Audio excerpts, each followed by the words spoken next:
CO2. They give a lot of oxygen back for it, though. Thank you, Mr. Chairman, and thank you, Mr. Secretary. We appreciate you. And you had mentioned a Houston project a while ago, and would you give me the name of that?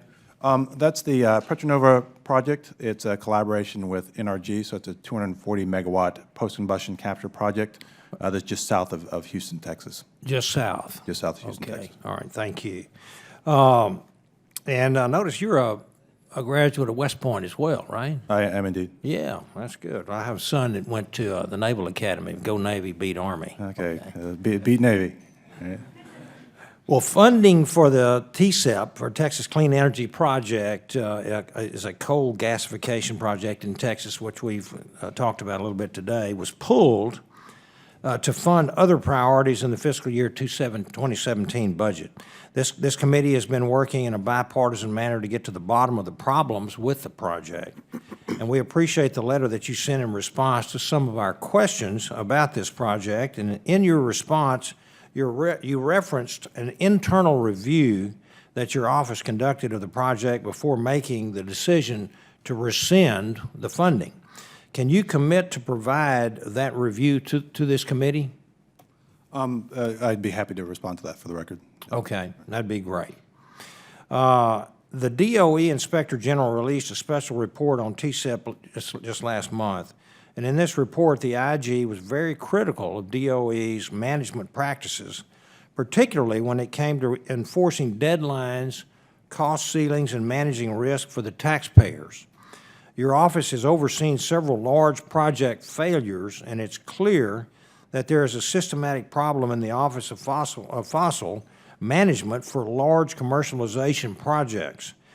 What steps have you taken to address these management issues? Well, thank you for the question, Congressman, and that's obviously a big issue. So first, to address the IG report. So the bottom line on the IG report was that they recommended that the Department of Energy continues to not advance funds to the TCEP project. When we have a project like this, we take the overall award, which I think was around $450 million for the TCEP project, and we divide it up into phases. You know, phase one, which is the project development, and then phase two, which is construction and operation. And we have milestones within phase one that allow the applicant to get from phase one to phase two.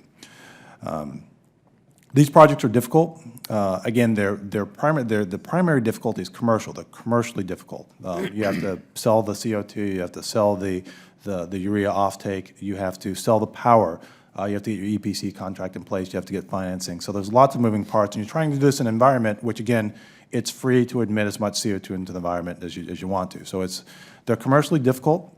They're important. And we worked with the Summit team, over time to give them more time to accomplish some of their milestones. We worked with them to advance some funding from phase two to phase one. Every time we do that, it's a case-by-case decision. I mean, we don't have our feet set in stone. We have to look at what the market's doing. We have to look at what progress is being made, and we have to look at what the risks are to the taxpayer of making the decision to advance funds from phase two to phase one. At some point, however, you decide that that's not the prudent thing to do in terms of getting the best outcome for the taxpayer, which is exactly what we did in this case. So we have to make some hard decisions in some cases. We'd love for all the projects to make it.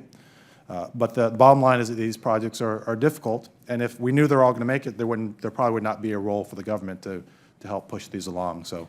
Let me follow up with something real quickly here. Looking at this and other failed or struggling projects in the fossil portfolio, the connecting thread seems to be the size and the goal of the project. It seems like when the Office of Fossil undertakes a large commercialization project, there are frequent problems and delays. The department has considerable expertise in research and development and a long history of success in fossil energy. Shouldn't DOE get the hint and focus on fossil technology R&D instead of investing in companies looking to commercialize energy technology? Well, Congressman, we do both. I think that both are important roles for our department. So we invest in those early stage technologies, from controls to systems to materials to next-generation technologies like pressurized oxy-combustion and chemical looping, we think that there's an important role for us there. We think there's also an important role for the major demonstrations. Throughout our 7 regional partnerships, we've got a number of very, very successful projects that, again, have stored almost 12 million tons of CO2 over time. We spoke about the project that we did with in Chairman Weber's district, the Air Products project, the Archer Daniels Midland project in Illinois, the Petronova project that you and I just spoke about. These are examples of taking ideas from the laboratory and putting them out into the field so that you're actually pouring concrete and bending rebar and erecting steel and getting projects built. They're difficult. If they were difficult, we wouldn't be working on them.